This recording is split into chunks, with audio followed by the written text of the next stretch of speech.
Hi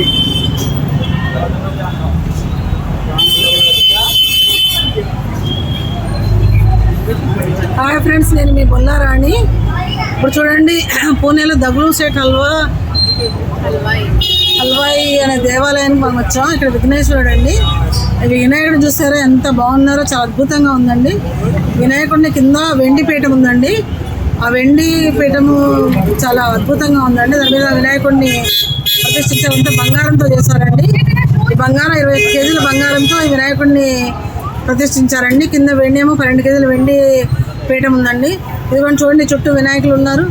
అష్టవినాయకులు అండి. పూణేలో అష్టవినాయకుల గుడి అనేది ఉందండి. ఈ గుడిని దగ్లూ సేట్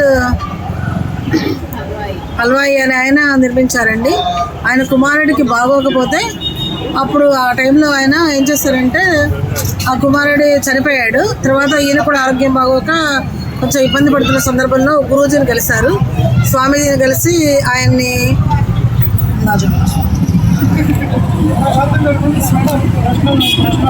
స్వామీజీ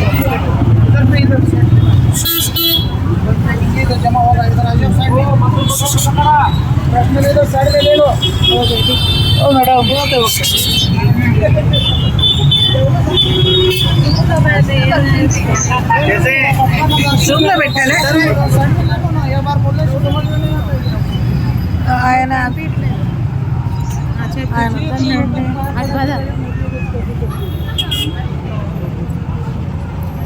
కుమారుడికి అనారోగ్యం ఉండటం వల్ల ఆయన మరణించారండి. మరణించిన తర్వాత ఈయన కూడా అనారోగ్య కారణాల వల్ల స్వామీజీని కలిశారు.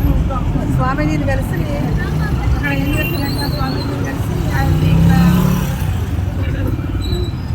అడిగితే ఆయన వినాయకుడి గుడి ఒకటి కట్టమని తెలియజేశారు. అట్లా వినాయకుడి గుడి నిర్మించడం జరిగింది. వినాయకుడి గుడికి చాలామంది భక్తులు వస్తారండి. కోట్లాది కోట్ల భక్తులు వస్తారు. సంవత్సరానికి ఆదాయం కూడా చాలా ఆదాయం వస్తుందండి. ఈ గుడికి ఆదాయం ఏం చేస్తారంటే, ఈ గుడిలో వాళ్ళు కొన్ని కోట్ల ఆదాయం వస్తారు. ఈ ఆదాయాన్ని కొన్ని సేవా సంస్థలకు ఇస్తూ ఉంటారండి. అంటే పాఠశాలలకి, ఆసుపత్రులకి వచ్చిన ఆదాయాన్ని వాళ్ళు కూడా ఇస్తూ ఉంటారండి దేవస్థానం వాళ్ళు. సో ఇక్కడ వినాయకుడి గుడికి పక్కన వినాయక చతుర్దశి రోజు, నవరాత్రులు జరిగే రోజు ఇది ట్రాఫిక్ అంతా పడిపోతుందండి. చాలామంది జనాలు వస్తూ ఉంటారండి. మహారాష్ట్ర మొత్తం అందరు జనాలు ఇక్కడ వస్తూ ఉంటారండి. సో వాళ్ళందరూ కూడా ఈ వినాయకుడిని ప్రార్థిస్తూ ఉంటారండి. సో ఈయన చాలా చాలా చాలా రిచ్ వినాయకుడు స్వామి అండి.